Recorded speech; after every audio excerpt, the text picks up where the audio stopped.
উল্টো রথে বৃষ্টি নাকি মার্চ জুলাইতেই পূর্বে দক্ষিণবঙ্গ, কি বলছে হাওয়া অফিস? আসুন বন্ধুরা, জেনে নেওয়া যাক আজকের এই ওয়েদার আপডেটের মাধ্যমে।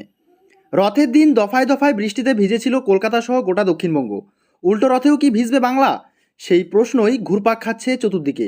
আলিপুর আবহাওয়া দপ্তরের পূর্বাভাস অনুযায়ী উল্টো রথে বৃষ্টির সম্ভাবনা কম। উত্তরবঙ্গের 3 জেলায় ভারী বৃষ্টি চলবে, তবে দক্ষিণবঙ্গবাসীকে মার্চ জুলাইতেই ছিটে ফোটা বৃষ্টিতেই সন্তুষ্ট থাকতে হবে, কারণ মৌসুমী অক্ষরেখা বাংলা থেকে সরে গিয়েছে। তাই বজ্রবিদ্যুৎ সহ হালকা থেকে মাঝারি বৃষ্টি হলেও ভারী বৃষ্টির কোনো সম্ভাবনা নেই দক্ষিণবঙ্গে। হাওয়া অফিসের পূর্বাভাস অনুযায়ী সোম ও মঙ্গলবার দক্ষিণবঙ্গে বিক্ষিপ্ত বৃষ্টির সম্ভাবনা রয়েছে। ক্রমশ বৃষ্টি কমবে। বুধ ও বৃহস্পতিবার বৃষ্টি আরও কমবে দক্ষিণবঙ্গে। শুক্রবার থেকে ফের বিক্ষিপ্ত বৃষ্টিতে ভিজতে পারে দক্ষিণবঙ্গ।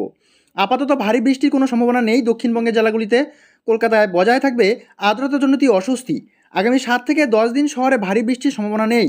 দুর্যোগ থেকে মুক্তি পেতে পারেন উত্তরবঙ্গবাসী, তবে সোমবার দার্জিলিং, কালিম্পং ও জলপাইগুড়িতে ভারী বৃষ্টির পূর্বাভাস রয়েছে। 70 থেকে 100 মিলিমিটার পর্যন্ত বৃষ্টি হতে পারে। তারপর ধীরে ধীরে কমবে বৃষ্টির পরিমাণ। বৃষ্টির পরিমাণ ও ব্যাপকতা কমবে উত্তর পূর্ব ভারতের রাজ্যগুলিতেও। দেশ জুড়ে মৌসুমী অক্ষরেখা সক্রিয়। রাজস্থান থেকে দিল্লির উপর দিয়ে একেবারে পূর্ব ভারত হয়ে উত্তর পূর্ব বঙ্গোপসাগর পর্যন্ত বিস্তৃত সক্রিয় মৌসুমী অক্ষরেখা। আগামী কয়েকদিন ভারী থেকে অতি ভারী বৃষ্টি হতে পারে কঙ্কন, গোয়া, মধ্যরাষ্ট্র এবং কর্ণাটক, এছাড়া উড়িষ্যা, গুজরাট, তেলেঙ্গানা, কেরল এবং মাহেতে বৃষ্টির সতর্কতা জারি করা হয়েছে। বৃষ্টিতে ভিজতে পারে উত্তরপ্রদেশ, রাজস্থান, মধ্যপ্রদেশ ও ছত্তিশগড়ও।